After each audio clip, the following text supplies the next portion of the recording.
my name's Andrew, and today we're going to check out some winter barefoot boots. I have 12 different styles over on the table there, and yeah, we're just going to go through them. Some of them I've had for like 6 years, others I just got this fall.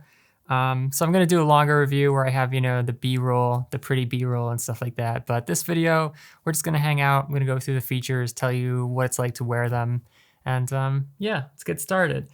So for winter barefoot shoes and barefoot boots, something you really want to keep in mind is that they're super thin.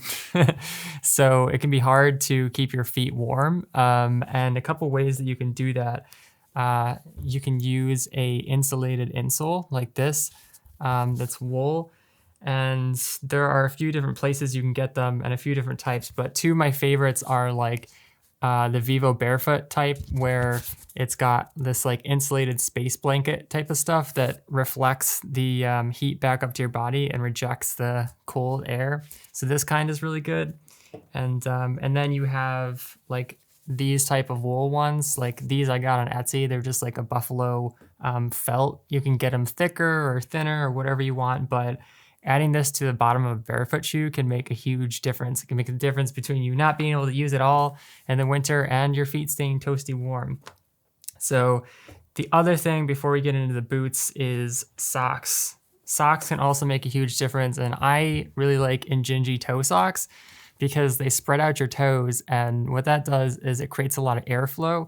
So you probably know that when it comes to winter, like if your feet get wet, they're gonna be freaking freezing cold. So the place where they get the wettest are where your toes are cramped together, like if you have a normal sock.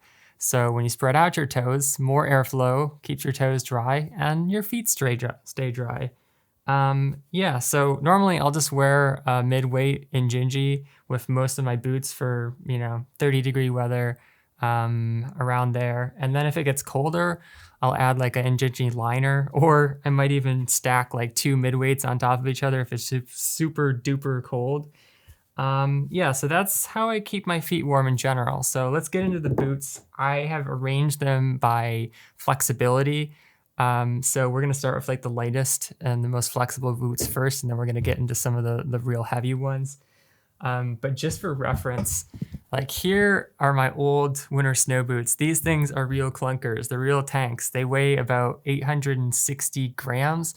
And yeah, for reference, the thickest barefoot shoe, or the most heavy barefoot shoe I have, the Xeros, the Alpines, are half the weight of that. So like these are the thickest barefoot shoes, and they're half the weight of a normal snow boot. So if you've never tried barefoot winter boots before, my God, you are in for a good time. Because they're super light. I mean, you can like almost run in some of them, which we're gonna talk about. The lightest boot I own is this Noble Soles boot. It is just a leather moccasin. It is completely flexible in every direction. It's made by a company called Noble Soles on Etsy, and they're handcrafted. So you can get these in any shape, any size that you want. You basically just send in a template, and then yeah, you get your custom pair of moccasins. So I love these.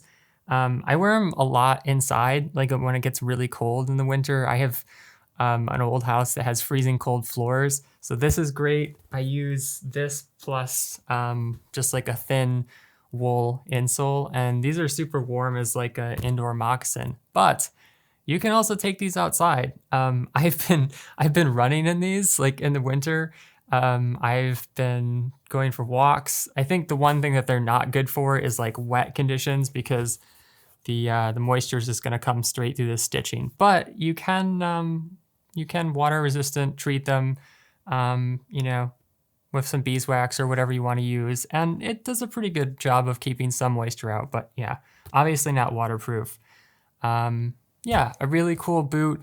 Super comfortable, probably more comfortable than anything I've ever owned. Just feels like a slipper, and you can take them outside. So that's, yeah, it's a good option. These have a 2mm sole, so this is pretty much the thinnest barefoot shoe that you're gonna ever see without being completely barefoot.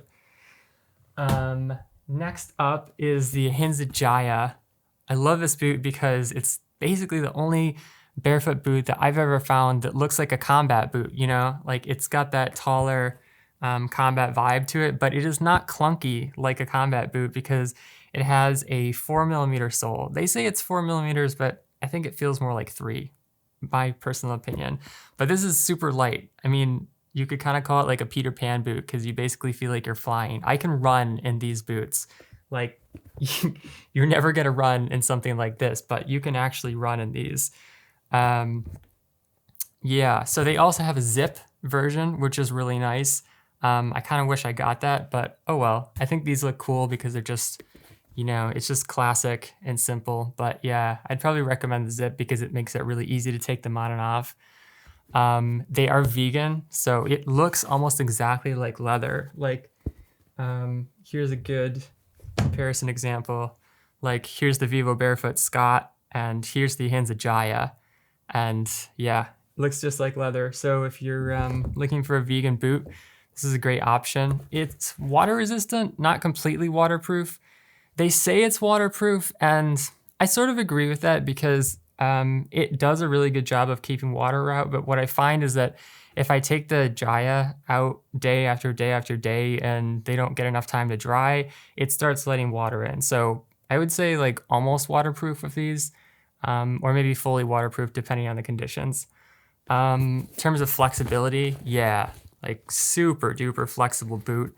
It's got a fairly minimal tread, so it's got some grip there. Let's get the camera to focus. Come on, little camera. There we go. Yeah, so minimal tread, but yeah, some decent grip for roads, some light trails. I wouldn't take it out on really sloppy, hilly trail conditions because, yeah, it just doesn't have a deep enough tread to handle that. But overall, Ahinsa Jaya, one of my favorites, super lightweight boot. If you want something you could actually run in or something you can hike light trails pretty quickly in, or just a city boot, it's a great option. All right, moving on. I'm gonna take a little swig of water here. All right, this is the Saltic Vintero. This is a fully leather boot, mid-height. I like this height a lot for winter because it's not so high that it's annoying, but it's high enough to keep the snow and slush and all kinds of stuff out. They say it's water resistant, but this is actually a case where the shoe performs better than what the company says because they say it's water resistant, but it is fully waterproof in my opinion, in my experience. And one of the reasons for that is it's got the leather on the outside, which you can treat again with beeswax or any other kind of leather treatment. But then on the inside, it's got this lining called Windtherm. I've never heard of this. I don't know. I haven't looked up like what the company is that makes this, but it's all the way, all inside the shoe, even under your sole. You can't really see because it's kind of dark in there, but yeah, it goes all around, completely waterproof. I've been through puddles with these. I've been through slush and everything, and it doesn't let anything in. It's got a 3.7 millimeter sole. So again, like super, super flexible, very lightweight boot. The tread, I actually really like this tread. It's thin, but it's quite tough. And it actually handles pretty well on ice because this is probably the most unique type of winter tread I've seen because it's just got a lot of like little details here. I don't know what the proper terminology is. It's got small lugs, I guess, is what I'm trying to say. And it digs into wet conditions really well. If you're on a super slippery hill, you're probably still gonna want something that has, you know, like real claws to dig into that mud and stuff like that. But I don't know, if you're just walking on ice and stuff like that, on lighter trails, this works really well. Yeah, anything else to say? Yeah, so the other thing I really like about the Vintero is that it's very easy to get into because you can open the thing up. It's got this really interesting, it's not quite a gusseted tongue, but I don't know what you would call it, but it works really well. And yeah, so overall a great boot for some light hiking, for casual in the winter, for slushy conditions. It's a really good transition boot as well, like in the spring or like the early winter where it's just kind of nasty and wet and cold out, and you don't really want like a full winter boot, but you just want something light that you can go out for a walk in. So yeah, this is probably one of my most used boots. Next up, we have the Vivobarefoot Gobi. And yeah, I love the style of this thing because it's really minimal, but it looks like classic and it looks modern, and yeah, I don't know. It's kind of like the Ahinsa Jaya, I would say, you know, more of like a minimal tread. It has a 3.7 millimeter tread like the Saltic Vintero, but it's a little bit tougher. Like you can hear that it's got some toughness to it. It's got some structure to it. It's got a pretty good tread with this hexagonal pattern that Vivobarefoot has, which, yeah, it grips pretty decently on wet conditions for how thick it is, or for how thin it is. The upper is completely leather all the way around. I love this tan color. It just kind of like brightens my day in the winter, you know? It sticks out. It kind of reminds me of like a Carhartt boot type of color. Not completely waterproof, but it is water resistant, and you can treat it like any other leather boot. In terms of the laces, you have lace locks up here that make it really easy to take the boot on and off. And then inside, the entire thing is lined with a synthetic material. It looks almost exactly like wool. It's not quite as warm as wool, and then you even have it on the tongue. But yeah, it's pretty warm, and it's also very squishy. There's like a lot of depth to it, so it's really good at wicking moisture away from your body, even though it's not completely wool. So yeah, Vivobarefoot Gobi Winterized, actually, I should say. One other thing I like about it is that, and this is true for a lot of Vivobarefoots, but the sole is actually stitched on instead of just glued. So that improves the last of the shoe. Sometimes when they're just glued, the glue is the first thing to go, you know, especially with water in the winter, it just kind of like eats away at the glue, you know, over time. So I love this boot. It's super lightweight. Another one that you could probably run in if you want to, you know, not that that's what it's meant for, but I always like the feeling of just being able to like take off in a barefoot boot. And like these and the Jayas are exactly like that. You know, also just a super flexible upper, no restriction whatsoever. And then if you're someone who has a super wide foot and all the other Vivos you ever tried were too narrow for you, this is the first Vivobarefoot that's actually approaching being extra wide. Like the BeLenka Winter is probably the widest barefoot shoe or barefoot boot that I own. And yeah, if you look at the difference, it's almost exactly the same. Really, the only difference is that BeLenka is a little bit wider, just in terms of the shape up here. But yeah, the Gobi has a ton of flexibility, a ton of width, a great lightweight casual type boot. Again, like you're not going to be doing hills in this. It's more of a city boot or light trails. But yeah, really, really comfortable. And then, you know, if you want to make it warmer, you can use the insole that comes with it, the insulated type of insole, or you can use like a wool if you want something a little bit warmer, or you can stack them on top of each other if you have enough room in the boot. Yeah, so those are the Gobis. Up next, another Vivobarefoot. These are the Vivobarefoot Scott. Vivobarefoot is killing it with the design this year, because they're just, you know, they're like so simple. Then you just have a couple minimalist touches, like just the curve here and the hexagonal tread pattern, but otherwise looks like a very classic leather winter boot.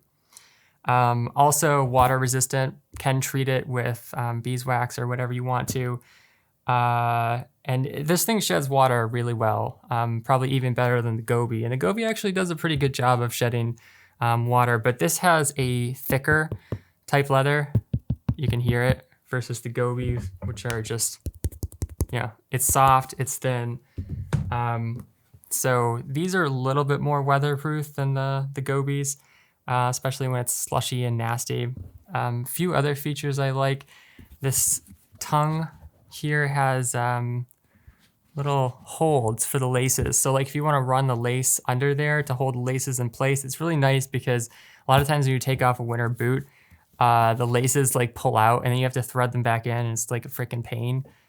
So this holds the laces in really nice. I really like that. I like the fact that they actually have insulation for this boot, but the top is just leather. So you can slide your foot into the boot really easily. And then I'm just gonna take the laces out so I can open it up a little bit more. Now you can see inside the boot, they've got an organic cotton insulation. And this is like medium warm. It's not quite as warm as wool, but the benefit of that is that you're not gonna overheat quite as much if you're going into a store and you've got like a super heavyweight wool insulation. Yeah, so this boot is a little bit more of a utility boot. Like I said, you can hear the thicker upper. It definitely has some more structure to it compared to a boot like the Gobi or the Ahinsa Jaya, where you can just, bend it in half. So I don't know, if you're working outside, I don't know, with lumber, or you're working inside as a woodworker and you're going, inside to outside or something like that, the Scott is a really good tough boot for that. It's 4mm thick, so yeah, ton of good flexibility to it. You can bend it in half. And then the tread is pretty similar to the Vivobarefoot Gobi. So it's, it's a minimal road tread. I wouldn't go on wet hills, but you can go on some dry hikes on gravel and whatever. And this sole is, it's tough enough to handle that. I have a pair of like 3mm Vivobarefoot Primus lights that have the same type of sole. And I've been wearing them for like 6 years now, and they have got like 4,000 plus miles on it. So you wouldn't think that like a thin little sole like this can last, but if you're not twisting your foot on the ground or shuffling your steps, there's basically not very much wear that happens on the sole, and you can make your soles last for a long time. So yeah, this is the Scott. Yeah, the other thing I like about the Scott is the pull tab. I always like a good pull tab where you can actually fit your finger in there. And yeah, that's what I have to say about the Scott. Take a water break here. All right, we're back. Yeah, after the Scott, this is the magical Alaskan boot. This is another super lightweight boot. I like the height too, like I said. Sometimes a boot with like the Scott can get a little too high, when it's not, when the snow is not deep, when the conditions aren't too bad, and it kind of restricts your movement a little bit. So yeah, I definitely like this height. It's got a full leather upper. It's water resistant, again, not completely waterproof. I would say this one is less waterproof than some of the other ones, and it's a little bit better for like dry, snowy type conditions because you've got the softer leather here. So it doesn't have as much structure. It's not quite as sealed to the elements as some of the other boots, but it's extremely light. Another one where you can actually run in it. And I love the zip. This is the first time I ever had a zip on a winter boot, but yeah, it's just really convenient to take on and off. It's like a good kind of galosh boot just to put by the front door. If you do go out for some errands, to get the mail, etc. Feels amazing to walk in. It's just so flexible. On the inside, you have a completely wool insulation. Again, it's really puffy. So these are super warm, even though they're really light.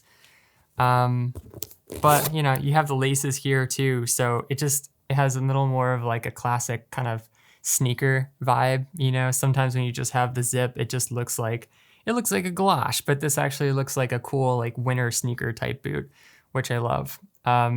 Fairly wide in the toe box. It does get a little bit more narrow towards the very tip. So if you have more of like a wide spread out type of shape, it might not work as well for you. But if you have more of like a slope shape, which is what I have, then yeah, Magical Alaskan is going to be great. It has a 6.5mm tread, but it doesn't feel that thick at all. It feels extremely light, probably like a 4mm shoe maybe. One thing that I don't like as much about this boot is that there's not that much space between the tread. So it's really good for walking on roads, but if you get into like a slippery, hill type of condition, there's not enough space between the lugs for them to like grab on, you know what I mean? So yeah, probably more of a street type of boot, but we're gonna get to some of the more aggressive ones. Yeah, I realized I didn't necessarily mention the toe box on a couple of these. So like the Jaya is fairly wide, not extra wide. The Saltic Vintero is definitely wide, verging on extra wide because it's so stretchy with the material. The Gobi, we talked about the width, that's an almost extra wide. The Scott is like a solid wide. It kind of has the same width as the Gobi, but because this material is a little bit more structured, your feet don't have quite as much room to spread out over the sole. Yeah, okay, so now we're caught up on the width. The next boot is the Xero Shoes Denver. And this comes in a leather version too, so that would be really similar to the Magical Alaskan. But I went with the canvas option, which I really like. It's I don't know, canvas has such like a rugged, outdoorsy type vibe that, yeah, I don't know, it just feels like natural, and I like it. This boot is super flexible also. It has a 6.5 millimeter tread as well.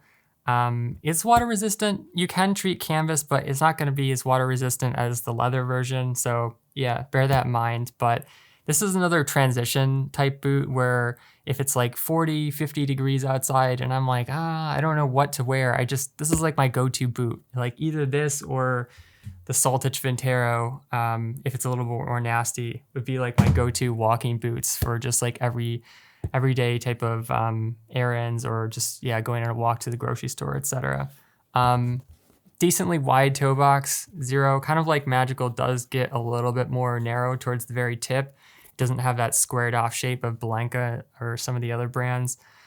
It is insulated. It's insulated with a synthetic lining. Let's see if we can get the light on there. Yep. And it's, it's really warm actually. I would say this synthetic lining is not quite as breathable as like a wool or something like that, in terms of wicking moisture away from your body. But yeah, I've been down to 25 degrees with this boot so far, and it worked really well. If you stack up socks, it could get even warmer. It's a pretty simple boot, like no fancy features on this, but it does have a really tough sole. Xeros are rated for 5,000 miles, and I have a pair of Xero sandals that, yeah, also been wearing it for like 6 years, and the things just keep going. Like I'm just gonna keep wearing them down and down until there's like no tread left. But these soles are like a tank. I think in terms of bang for your buck, like Xeros are definitely one of the best brands. It's got lines cut here, so it has a ton of vertical flexibility, but like also super flexible horizontally too.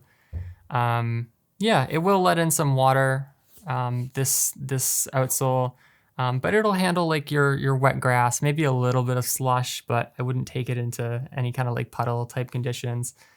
Yeah, I think that's all I have to say about this one. And now we're getting into like the big guns, like the larger, thicker winter barefoot shoes that you can actually use in like Arctic conditions, not just like, like it's pretty cold, but like, freaking freezing. So these are the BeLenka winter barefoot boots. Doesn't win the prize for the most creative name. And it can be kind of confusing sometimes because, I don't know, I'm just talking about like winter barefoot boots and it's like, wait, am I talking about winter barefoot boots or this? Yeah, but whatever. This probably has the widest toe box of any barefoot brand, any barefoot boot. It is definitely extra wide, has more of a squared off shape at the top, and it's thicker. It's got a 8 millimeter sole, but look at that flexibility. Again, like crazy, It's got a super aggressive tread, so this is really great for wet, slippery trails, slushy trails, snow, all that kind of stuff, where you're going up and down hills and you really need something that can sink in and not just like one of these mamby-pamby, casual like road type of treads. It is waterproof. It is fully fully leather. Yeah, I've taken these into like, just dipped them into icy, freezing cold ponds, and yeah, I don't know, they're fine. They have a really thick wool insulation throughout the entire boot, which is extremely warm. These are definitely the warmest boots that I own, barefoot or otherwise. Yeah, otherwise a pretty simple boot, like very simple aesthetic, goes with a lot of things really well. And yeah, it does feel a bit heavier. However, the upper is so flexible that there's no real limitation of movement. And like I said, the tread is really deep. So actually a lot of the sole thickness is really the lug. So you will get a lot of ground feel in through the thinner parts of the sole. So yeah, this is the BeLenka winter boot. And I'm gonna move on to the Softstar Switchback. This boot is one of my favorites because it's got a thicker sole. It's got a 9.5 millimeter sole, but it's kind of split into two levels. So on the top, you have 3.5 millimeters of kind of like almost like a midsole. Like I wouldn't say cushion, but it's like a very lightweight rubber that's a little bit squishy. So, and then under that, you have a 6 millimeter Vibram Mega Grip sole. This is the best sole for soft ground and really hiking in general in the world, like hands down. It's the toughest, it's the most flexible. Like this is almost a 10 millimeter shoe and look at that flexibility. Like that is just crazy. You can bend it in half like this. You can go diagonal. You can do whatever you want with it. The tread is just so good. In the inside of the shoe, you've got more space here. So if you're on really wet conditions, it's gonna dig into that space. And there's also space for the mud to come off of the shoe because if the tread is too close together, the mud tends to stick into it, which is really annoying. Like sometimes that can happen with the BeLenkas. Like I've cleaned these off, but the tread is pretty close together and sometimes you get it stuck in there. But then on the outside, you have these thicker panels like that.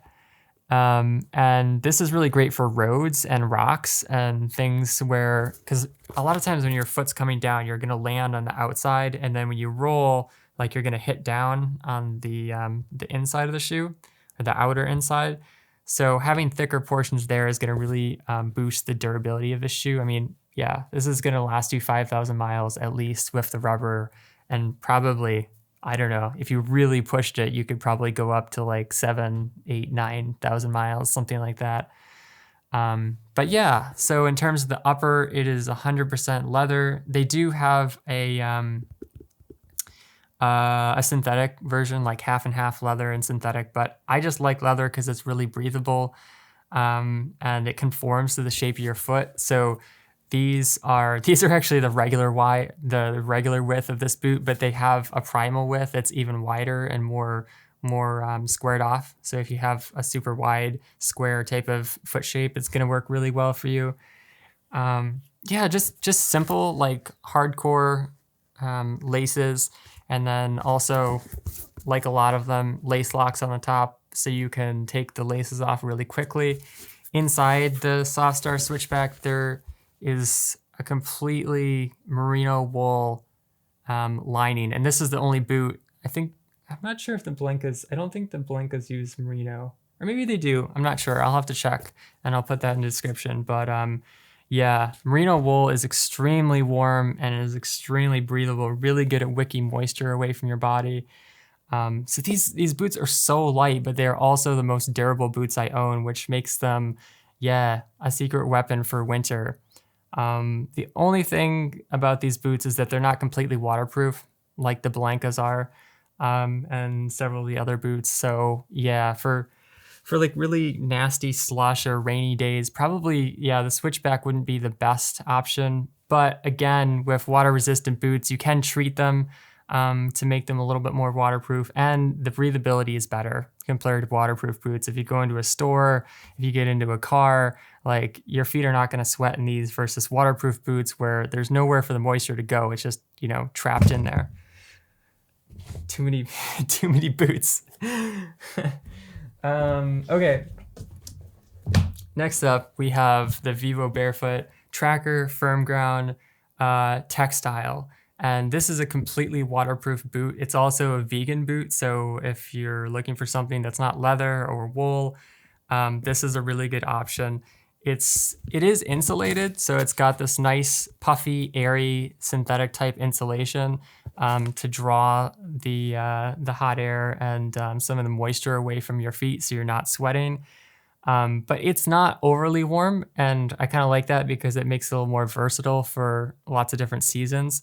Like you can wear this boot in the summer versus a lot of these where you can't.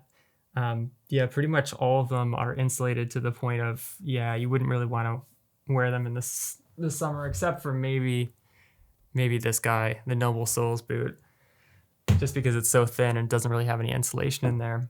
But in terms of the toe box, it's pretty wide. It does get a little bit more pointy towards the tip of the boot.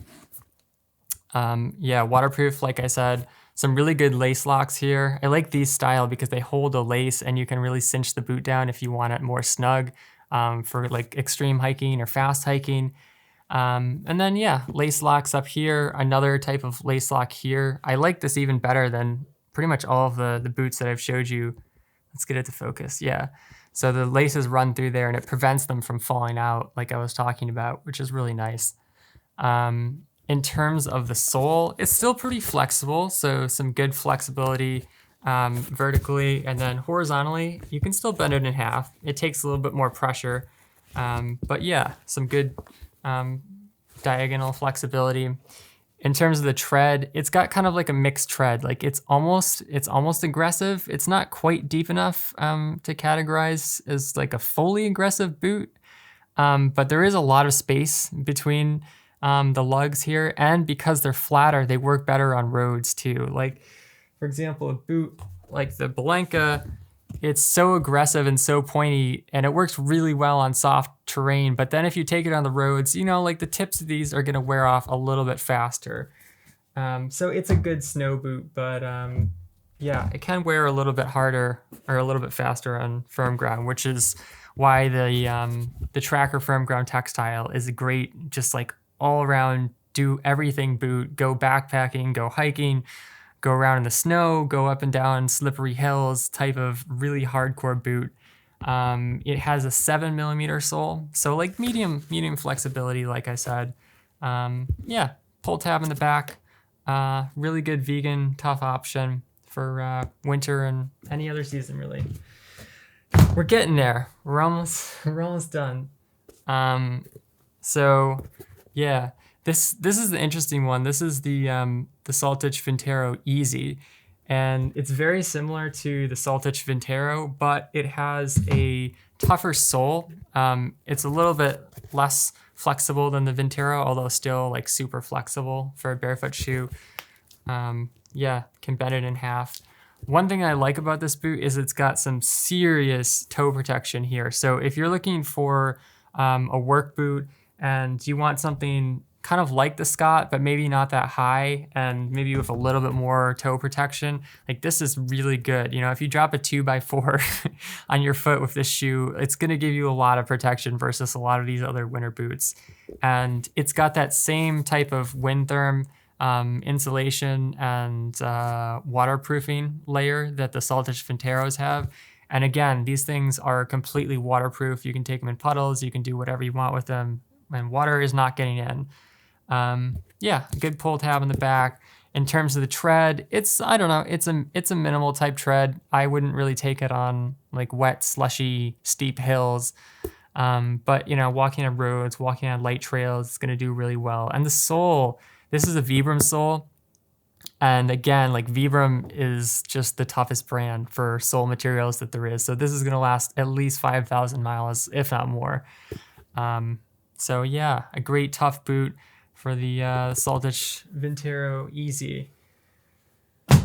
And we have reached the final boot. This is the Xero Alpine. It has a 9mm sole, and this is a boot that is really good for extremely cold conditions, extremely nasty conditions. It's completely waterproof. It's also vegan, if that matters to you. It has a synthetic lining. So again, it's kind of like medium warm, not as warm as merino wool, but there's so much room in this boot. Like, like look at how high this comes up here. Like it's just crazy. If you have a high instep, it's gonna work really well. But all that room is also great for like stacking up socks. I mean, you can have like 2-3 layers of socks plus plus a wool insole, and then these things are going to be super warm. And it's always nice to be able to layer in your shoes like that because it makes the shoes a little more versatile. Like you could get this boot up to maybe like 40, 50 degrees if you really wanted to. And then, if you want to get it colder, you can stack some stuff in it. So that's nice. In terms of the flexibility, it's got some good flexibility, vertically speaking. But then horizontally, not as much. It's pretty stiff there, although it does have good diagonal flex. So the thing that this boot is really good for is, for one, snowshoeing. Because if you're on a snowshoe, it's got those rubber straps. And if you try to snowshoe in a lighter boot, like the Gobi, for example, it's just going to be kind of like crushing the shoe and really annoying, putting pressure on your foot. So with the Alpine, it's got enough structure to resist straps on a snowshoe without folding and without like compromising the flexibility of the shoe. Like if you're wearing a clunky winter boot, it's not going to give you any ground feel. It's not going to give you any feeling of being in a lightweight, kind of free barefoot-like boot. Yeah, so really good for snowshoeing. Also really good for nasty icy conditions, because if you're on, that like crusty ice where it's like you're walking on it and just like you can't get stable. If you're in a thin boot like this, what happens, and this is coming from personal experience, is that your foot like does this. It's constantly like unstable and put into like weird positions. It's just not fun. Like it's not. I love hiking. I love scrambling up rocks and stuff. But when the ice is like breaking under you and constantly unsteady, like it's just a recipe for plantar fasciitis. So this boot is good for like really crusty, nasty conditions, icy conditions, because it just gives you a little bit more stability. And the same thing is true for snowshoeing, because snowshoes have just like that fabric that's supporting most of your foot. And then they have the frame around it, but the inner is fabric. So that's what you're sitting on. So yeah, if you have, again, like a boot like the Gobi, you're just gonna kind of like collapse into that fabric and you're not gonna have any support and you're gonna get freaking plantar fasciitis. So yeah, a good stable platform for snowshoeing. And then the third thing that this boot, the Xero Alpine, is really good for is just like standing around. Like if you are at a sports game, if you are a security guard where you can't move around for long periods of time and it's freezing cold outside, like this boot has a thicker sole that's going to provide you some insulation from the cold. Whereas like I took the Gobis to a soccer game and it was like wet and 35 degrees and it was pretty hard to stay warm because the bottom of the shoe was just sucking up a lot of the freezing cold temperature from the metal bleachers. So yeah, a thicker boot is nice for sitting around or standing around. Yeah, straps on this boot for just a little bit more of a tight, snug fit. Yeah, we talked about the waterproofing. The grip is really good on the Xero Alpine. This is probably the most aggressive tread that I have for a winter boot. It really bites into wet conditions, slippery hills, that sort of thing. But it does have some more like road tread type of flatter lugs towards the front and the back. So like when you're hitting down, when you're walking, this is the number one wear spot for walking in a winter boot. So yeah, it's going to provide a little more protection, a little more durability in the long term. So, my God, yeah, those are 12 winter barefoot boots.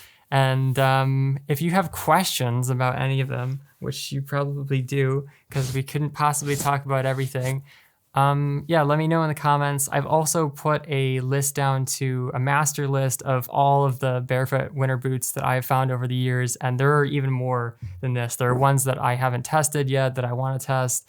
But yeah, I have stats and all that kind of stuff on them. So you can just go to the links below and check them out. And until next time, peace.